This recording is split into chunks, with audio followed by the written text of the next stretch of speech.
ஒரு பழமொழி இருக்கிறது. உன் நண்பன் யார் என்று சொல், உன்னை பற்றி நான் சொல்லுகிறேன் என்ற பழமொழி இருக்கிறது. இந்த பழமொழி என்னுடைய அருமை பிரதமர் மோடி அவர்களுக்கு பிறந்தோம். எப்போ பார்த்தாலும் மோடி சொல்வார், my friend America president Donald Trump அப்படின்பார். இந்த டொனால்ட் ட்ரம்ப் யார் தெரியுமா? இந்த எப்சின்னு ஒரு ஃபைல் இப்போ வெளில வந்துக்கிட்டு இருக்கு. பல ஆயிரக்கணக்கான பெண் குழந்தைகளை கடத்திட்டு போய் அந்த எப்சின் தீவில் வச்சு அவர்களை கற்பழிக்க வேண்டியது, உலக தலைவருக்கு அவர்களை விருந்தாக்க வேண்டியது. சில சைக்கோ தலைவர்லாம் இருக்கான். அந்த வீடியோவில் பார்த்தேன். அப்படியே கண்ணை நோண்டுறான், அப்படியே அந்த மார்பை கடிச்சு பிச்சு அடிக்கிறான். இதோட ஒரு படி மேலே போய் அந்த செக்ஸ் டார்ச்சருக்கு உடன்படியாத பெண்களை கொன்று நம்ம எப்படி கிரில் சிக்கன் போட்டு வறுக்கிறோம். இப்போ ஆடு மாடு கோழி பன்னி இதெல்லாம் அப்படியே கிரில் சிக்கன் மாதிரி அப்படியே நெருப்பில் வாட்டி சுட்டு சாப்பிட்றோம். அது மாதிரி அந்த குழந்தைகளோட உடம்பை சுட்டு திங்கிறான். மனித கறியை அந்த தீவில் திங்கிறான். எப்சின் உலக தலைவர்களுக்கு மனித கறியை தின்னுகிறான், மனித கறியை திங்கிறான். எவ்வளோ ஒரு வைத்தறிச்சலாக இருக்கு. அந்த வீடியோவில் பார்க்க முடியல. அப்படி தின்ன டொனால்ட் ட்ரம்ப் நம்ம மோடியோட நண்பனாம். உன் நண்பன் யார் என்று சொல், நான் உன்னை பற்றி சொல்லுகிறேன் என்ற பழமொழி உங்கள் பார்வைக்கு விட்டு விடுகிறேன். இவன் மோடிக்கு டொனால்ட் ட்ரம்ப் ஃப்ரெண்டு. அப்போ மோடி எப்படி இருப்பார்? நம்ம சுப்பிரமணிய சாமி இருக்கார் பாருங்க, அவரு அமெரிக்காவோட உளவாளி. அது ரொம்ப பேருக்கு தெரியும்.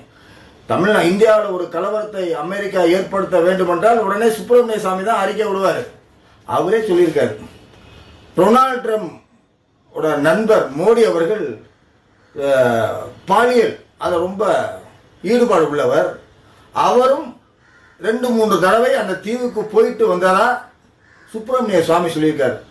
அதை இன்னைக்கு நான் சமூக வலைத்தில் நம்முடைய தமிழ்நாடு அமைச்சர், பால்வளத்துறை அமைச்சர் மனோ தங்கராஜ் அவர்கள் பேசியிருக்காங்க.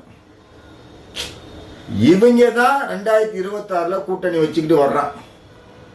மோடி அவர்கள் முதல்வராக இருக்கின்ற பொழுது குஜராத்தில் கிட்டத்தட்ட 40,000 பெண் குழந்தைகளை காணாமா.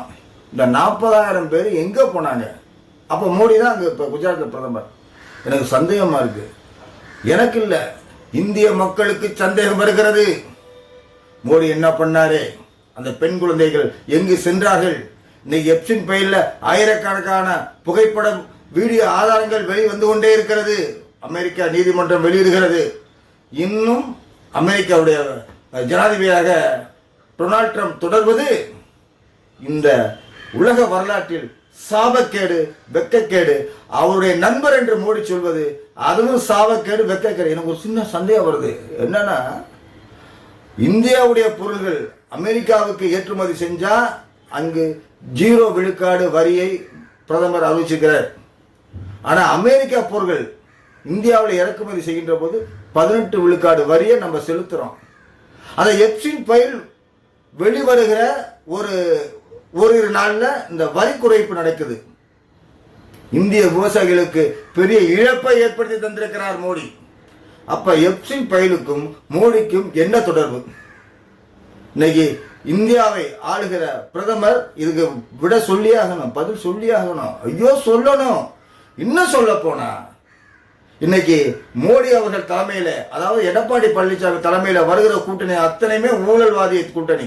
ஊழல் செய்துவிட்டு சிறைக்கு செல்ல பயந்து வழக்கை சந்திக்க துணிவில்லாதவன் மோடியுடன் சேர்ந்து பாஜகவில் கூட்டணி வைத்திருக்கிறார். எப்சின் பயலுக்கும்